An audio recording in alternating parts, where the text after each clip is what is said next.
پنجاب کے مختلف شہروں میں سیلابی صورتحال مزید سنگین ہو گئی۔ کشتی الٹنے کے متعدد واقعات میں قیمتی جانیں ضائع ہو گئیں۔ ہزاروں ایکڑ اراضی اور سینکڑوں بستیاں پانی میں ڈوب چکی ہیں۔ مختلف اضلاع میں امدادی سرگرمیاں جاری ہیں، مگر متاثرین اب بھی مشکلات کا شکار ہیں۔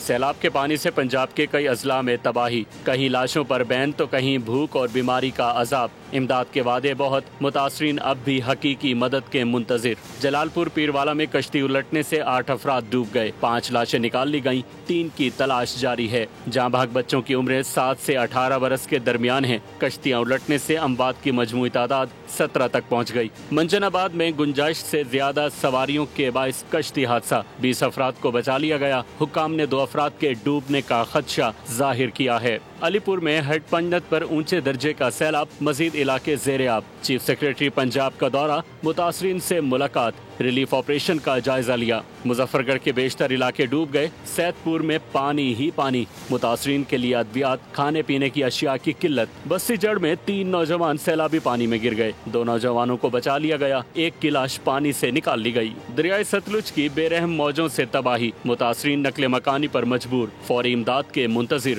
اہل علاقہ کہتے ہیں کہ حکومتی افسران فوٹو سیشن کے بعد چلے جاتے ہیں۔ پنجاب کے سیلاب زدہ علاقوں میں جہاں زندگی ہستی تھی، اب وہ علاقے کرب کی تصویر بن گئے۔ سیلاب چند دن میں گزر جائے گا، لیکن متاثرین پر اس کے اثرات کئی ماہ رہیں گے۔